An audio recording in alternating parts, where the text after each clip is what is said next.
रामनवमी हमेशा सुबह 11 बजे से 1 बजे तक मनाई जाती है। इसीलिए 11 से 1 के बीच में नवमी तिथि 26 को नहीं पड़ने के कारण हम लोग रामनवमी 27 तारीख को ही मनाएंगे। आप देख रहे हैं जनपद न्यूज। पटना में रामनवमी को लेकर तैयारियां तेज हो गई हैं। श्री महावीर स्थान न्यास समिति की ओर से आयोजित प्रेस वार्ता में सचिव शायन कुणाल ने इस बार के भव्य आयोजन की पूरी रूपरेखा सामने रखी। उन्होंने बताया कि शहर में 52 जगहों से झांकियां निकलेंगी। पूरे पटना को लाखों भगवा ध्वजों से सजाया जाएगा। वहीं सुरक्षा के लिए सीसीटीवी और कंट्रोल रूम से निगरानी की व्यवस्था की गई है। भक्तों की सुविधा के लिए पार्किंग, एलईडी स्क्रीन पर दर्शन और अलग अलग प्रसाद काउंटर भी बनाए गए हैं। आइए सुनते हैं रामनवमी की इन तैयारियों को लेकर शायन कुणाल ने और क्या कहा। एक भक्तों में कंफ्यूजन है कि रामनवमी 26 को मनाई जाएगी कि 27 को मनाई जाएगी। इसको लेकर हम लोगों ने बनारस और पटना के सभी ज्योतिषों से, आचार्यों से बात की और उन लोगों ने हमें बताया कि रामनवमी हमेशा सुबह 11 बजे से 1 बजे तक मनाई जाती है और नवमी तिथि जो 26 को पड़ रही है, बनारस पंचांग के हिसाब से वो 2:12 दोपहर से है और मिथिला पंचांग के अनुसार वो 2:20 से है। इसीलिए 11 से 1 के बीच में नवमी तिथि 26 को नहीं पड़ने के कारण हम लोग रामनवमी 27 तारीख को ही मनाएंगे। सबसे पहली बात तो ये है कि 27 को ही रामनवमी, बिहार सरकार में भी 27 को ही ऑफिशियल गजेटेड है। केवल दिल्ली सरकार और दिल्ली के कुछ ऑर्गेनाइजेशंस इसको 26 तारीख को मना रहे हैं। आपको जैसा ज्ञात होगा कि रात को 2 बजे ही पट खोल दिया जाएगा और मंदिर में जो ध्वजा पूजन है, क्योंकि 9 से 12 के बीच में राहु काल लग रहा है, इसीलिए उसे 8:45 से किया जाएगा और 12 बजे तक लगभग ध्वजा पूजन कार्यक्रम हो जाएगा। बिना फूल माला या प्रसाद के अगर कोई लोग मंदिर में दर्शन करना चाहते हैं तो उनके लिए जो हमारा उत्तरी गेट है उसको लगभग 12 बजे के बाद खोल दिया जाएगा। जो बिना प्रसाद माला फूल के यहाँ पर आते हैं दर्शनार्थी, उनके लिए सुविधा हम लोग दे रहे हैं।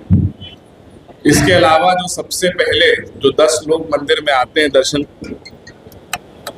सबसे पहले जो 10 लोग मंदिर में दर्शन करने के लिए आएंगे उनको मंदिर के द्वारा सम्मानित किया जाएगा। क्योंकि लोग, ऐसा देखा जाता है कि रामनवमी के एक दिन पूर्व से ही लाइन कतार में लग जाते हैं और वो लोग इंतजार करते हैं कि कब पट खुलेगा अगले दिन और दर्शन करेंगे। इसीलिए हम लोगों ने फैसला किया है कि जो 10 लोग पहले दर्शन करने आएंगे उनको मंदिर के द्वारा सम्मानित करने का काम किया जाएगा। इस बार 2 पार्किंग की फैसिलिटी हम लोग श्रद्धालुओं को दे रहे हैं, क्योंकि लोग गाड़ी लगाने में सक्षम नहीं हो पाते थे।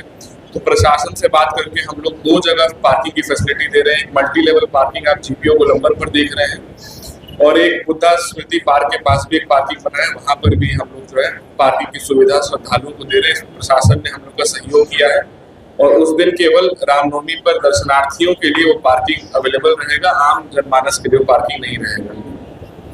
इसके अलावा हम लोग जो एलईडी स्क्रीन्स है, 20 एलईडी स्क्रीन्स कुल मिलाकर जीपीओ गोलंबर और उसके आगे तक लगाने का काम कर रहे हैं, जिससे श्रद्धालु जो लाइन में लगे वो भी हनुमान जी का दर्शन कर सके। इसके लिए 20 एलईडी स्क्रीन्स हम लोग लगा रहे हैं। जो फूल है, जो हनुमान जी का श्रृंगार है, वो हम लोग उसके लिए फूल कलकत्ता से मंगा रहे हैं और कलकत्ता वाले हम लोग की टीम ने बताया है कि फूल वो लोग कंबोडिया, वियतनाम से भी मंगाएंगे, जिससे हनुमान जी के श्रृंगार में और 4 चांद लग सके। हम लोगों ने और सीसीटीवी कैमरास लगाने के लिए रिक्वेस्ट किया था कि आप लोग अपने महावीर मंदिर टीओपी जो है उसमें पटना प्रशासन के द्वारा सीसीटीवी कैमरास के लिए स्क्रीन लगाई जा सके, जहां पर मॉनिटरिंग जो है, क्योंकि बहुत सारे कंप्लेंट्स आते थे कि लोग, किन्हीं का वॉलेट चोरी हो जाता था, किसी का फोन चोरी हो जाता था। तो हम लोगों ने और सीसीटीवी कैमरास लगाए हैं और वहाँ पर मॉनिटरिंग के लिए हमेशा 24 घंटे मॉनिटरिंग के लिए 365 दिन परमानेंट व्यवस्था जो है रामनवमी से प्रारंभ हो जाएगी और ये हमेशा होती रहेगी। पूरे रास्ते के दौरान पूरे जितने मार्ग हैं सभी जगहों पर सांस्कृतिक कार्यक्रम भी होते रहेगा और हम लोगों ने मेडिकल टीम, एम्बुलेंस और शौचालय आदि की भी व्यवस्था बाहर में रखी है, क्योंकि लोगों को 8-8, 9-9 घंटे लाइन में लगना पड़ता है। तो हम लोगों ने ये सब व्यवस्था भी वहाँ पर रखी है। और हमने पटना प्रशासन से एक रिक्वेस्ट किया है कि किसी भी श्रद्धालुओं को हाथ पकड़कर जो हटाया जाता है हनुमान जी से जो दर्शन करने आते हैं, वो वैसा व्यवहार किसी के साथ न किया जाए, क्योंकि बहुत लोग बहुत इच्छा, मतलब बहुत मनोकामना लेकर यहाँ पर आते हैं, लेकिन उनके साथ अगर अच्छा व्यवहार नहीं होता है तो वो लोग निराश होकर चले जाते हैं। तो सबके साथ मानवीय व्यवहार किया जाए, इसका भी हम लोगों ने रिक्वेस्ट किया है। और जो लोग फूल माला के बिना आए, उनसे आग्रह है कि पहले से ही 9 बजे से ही लोग गेट के पास आ जाते हैं और वहाँ पर अराजक स्थिति उत्पन्न हो जाती है। वो लोग 12 बजे के बाद ही आए। और हम लोग जितने भी वीआईपीज हैं उनसे भी रिक्वेस्ट करते हैं कि वो लोग भी दोपहर के बाद ही आए। वीआईपी आते हैं तो कहीं ना कहीं आम जनमानस को तकलीफ उठानी पड़ती है। सभी वीआईपी से भी आग्रह हम लोग करते हैं कि 12 बजे के बाद ही मंदिर में आए, हनुमान जी का दर्शन करें। बहुत बहुत धन्यवाद। इस बार हम लोग 20,000 से ज़्यादा नैवेद्यम का सेल करेंगे, ऐसा हम लोग का मानना है। और हम लोग 24,000 किलो नैवेद्यम बनाने की व्यवस्था रख रहे हैं। और इसके लिए हम लोगों ने इंडक्शन बेस्ड चूल्हा भी गुजरात से मंगाया है और उस पर भी तैयारियां चल रही हैं।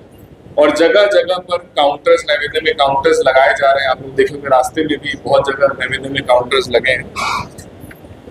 लगभग जीपीओ से मंदिर के बीच में 8 काउंटर्स लगाए गए हैं कि कल शाम से जीपीओ के बाद गाड़ी का मूवमेंट बंद रहेगा।